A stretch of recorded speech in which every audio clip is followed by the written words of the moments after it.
ಈಗ ತುಲಾರಾಶಿ ತುಲಾರಾಶಿಯವರ ಫಲ ಈ 2024ನೇ ಇಸ್ವಿಯಲ್ಲಿ ಹೇಗಿದೆಯಪ್ಪ?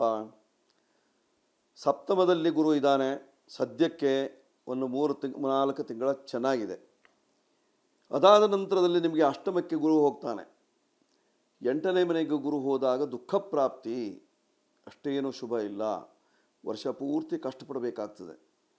ವ್ಯವಹಾರದಲ್ಲಿ ನಷ್ಟ, ಆತಂಕಗಳು ಬೇರೆ, ಕೌಟುಂಬಿಕ ಸಮಸ್ಯೆ ಬೇರೆ, ಜೊತೆಯಲ್ಲಿ ವಿಶೇಷವಾಗಿ ಮಾಡುವಂತಹ ಕೆಲಸ ಕಾರ್ಯಗಳು ಅಲ್ಲಲ್ಲೇ ನಿಂತು ಹೋಗುವಂತಹ ಸಾಧ್ಯತೆ, ಬರಬೇಕಂತ ಹಣಕಾಸು ಬರೋದಿಲ್ಲ, ವೃತ್ತಿಯಲ್ಲಿ ಅನುಕೂಲ ಇರೋದಿಲ್ಲ, ಮನಸ್ತಾಪಗಳು ಬೇರೆ, ಒಂದಲ್ಲ ಒಂದು ಸಮಸ್ಯೆಗಳಲ್ಲಿ ಸಿಕ್ಕಾಕೊಳ್ತೀರಿ. ನಿಮಗೆ ಪಂಚಮಶನಿ ಪಂಚಪಾಡು ಮಾಡ್ತದೆ. ಕೆಲವರಿಗೆ ಅಪವಾದ, ಕೆಲವರಿಗೆ ಅವಮಾನ, ಕೆಲವರು ಅಪರಾಧಿಗಳಾಗುವಂತಹ ಸಾಧ್ಯತೆ. ಆದ್ದರಿಂದಲೇ ವ್ಯಾಜ್ಯ ಭಯ, ಕೆಲವರಿಗೆ ಬಂಧನ ಭಯ ಇತ್ಯಾದಿಗಳು ಉಂಟಾಗುವಂತಹ ಸಾಧ್ಯತೆ ಇದೆ. ಒಟ್ಟಾರೆ ಭಾಳಷ್ಟು ಕಷ್ಟ ಇದೆ.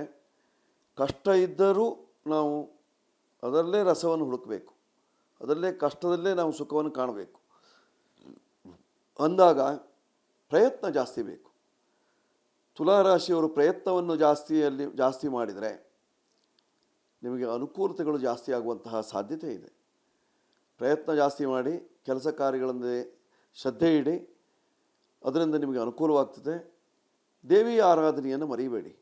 ಅನ್ನಪೂರ್ಣೇಶ್ವರಿ ಲಕ್ಷ್ಮಿ ಯಕ್ಷಿವಾ ಭೃಗುನಂದನ ಹೇಳುವ ಪ್ರಕಾರವಾಗಿ ಅನ್ನಪೂರ್ಣೇಶ್ವರಿ ಆರಾಧನೆಯನ್ನು ಮಾಡುವುದರಿಂದ ನಿಮ್ಮ ಕಷ್ಟ ನಿವಾರಣೆಯಾಗಿ ಸುಖ ಪ್ರಾಪ್ತಿ, ನೆಮ್ಮದಿ, ಸಂತೋಷ.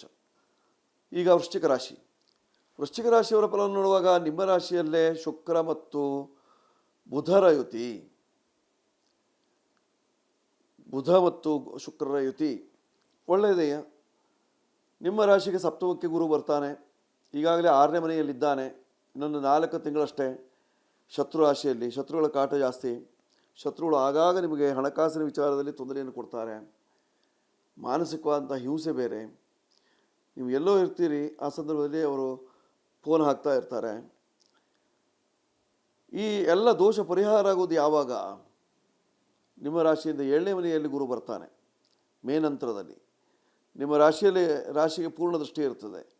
ಆಗ ವೃಶ್ಚಿಕ ರಾಶಿಯವರಿಗೆ ಅನುಕೂಲವಾಗುವಂತಹ ಸ್ಥಿತಿ.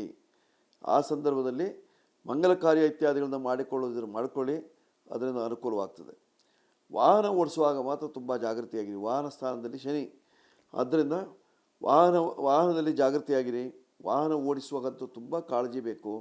ಅರ್ಧಾಷ್ಟಮ ಶನಿ, ಕೈಕಾಲು ಮುರಿದು ಕೂಟಿಸ್ಬಿಡ್ತಾನೆ. ಆದ್ದರಿಂದ ಸ್ವಲ್ಪ ಜಾಗ್ರತೆ ಇರಿ. ಮತ್ತು ಬಾಕಿ ಗ್ರಹಗಳ ಬಲಾಬಲ ನೋಡುವಾಗ ಸಪ್ತಮಕ್ಕೆ ಗುರು ಬಂದಾಗ ನಿಮಗೆ ಎಲ್ಲ ರೀತಿಯಂಥ ಅನುಕೂಲ. ದೈವಿ ಚಿಂತನೆ ಜಾಸ್ತಿ ಇರಲಿ. ಸುಬ್ರಹ್ಮಣ್ಯೇಶ್ವರನ ಪೂಜೆ ಪುನಸ್ಕಾರಗಳನ್ನು ಮಾಡ್ತಾಯಿರಿ, ಅದರಿಂದ ಅನುಕೂಲವಾಗ್ತದೆ, ಶುಭವಾಗುತ್ತೆ ವೃಶ್ಚಿಕ ರಾಶಿಯವರಿಗೆ 2024ನೇ ಇಸ್ವಿಯಲ್ಲಿ. ಈಗ ಧನುರಾಶಿ. ಧನುರಾಶಿಯವರ ಫಲವನ್ನು ನೋಡುವಾಗ ರವಿ ಬುಧರ ಯುತಿ, ಬುಧಾದಿತ್ಯ ಯೋಗ ಒಂದು ಒಳ್ಳೆಯ ಯೋಗವಾಗಿರ್ತಕ್ಕಂಥದ್ದು.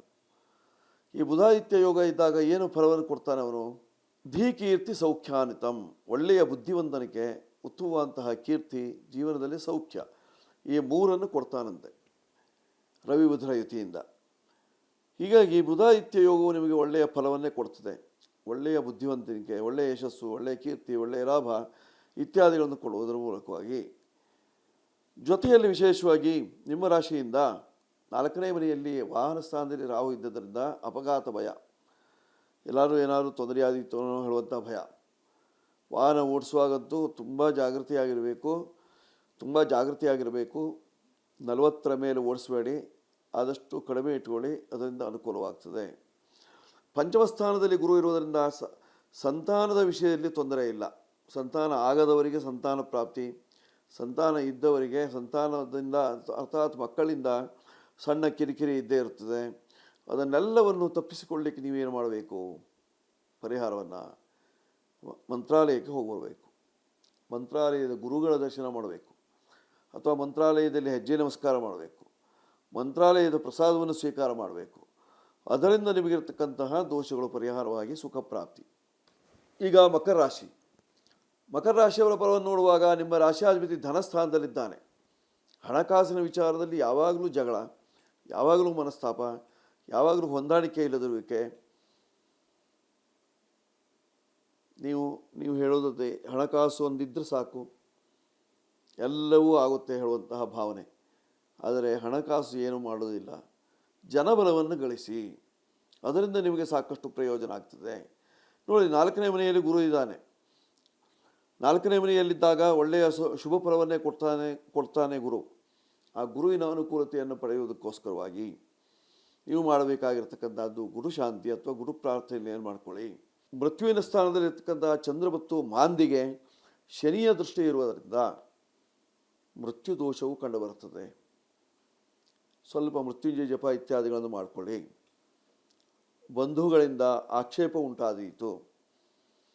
ಬಂಧುಗಳು ನಿಮ್ಮ ಮೇಲೆ ಮುನಿಸಿಕೊಳ್ಳುವಂತಹ ಸಾಧ್ಯತೆ. ವ್ಯವಹಾರಗಳು ಚದುರಿ ಹೋದವು, ಸ್ವಲ್ಪ ಜಾಗೃತಿಯಾಗಿರಿ. ಈ ಎಲ್ಲ ದೋಷವನ್ನು ಪರಿಹಾರ ಮಾಡಿಕೊಳ್ಳುವುದಕ್ಕೋಸ್ಕರವಾಗಿ ನೀವು ಮಾಡಬೇಕಾಗಿರ್ತಕ್ಕಂಥದ್ದೇನು, ಚಂದ್ರ ಶಾಂತಿ, ಮಾಂದಿ ಶಾಂತಿಯನ್ನು ಮಾಡಿಸಿಕೊಳ್ಳುವುದರಿಂದ ಮಕರ ರಾಶಿಯವರ ಕಷ್ಟ ದೋಷಗಳೆಲ್ಲ ಪರಿಹಾರವಾಗ್ತದೆ. ಮಾಡಿಕೊಳ್ಳಿ, ಶುಭ ಉಂಟಾಗ್ತದೆ ಮಕರ ರಾಶಿಯವರು.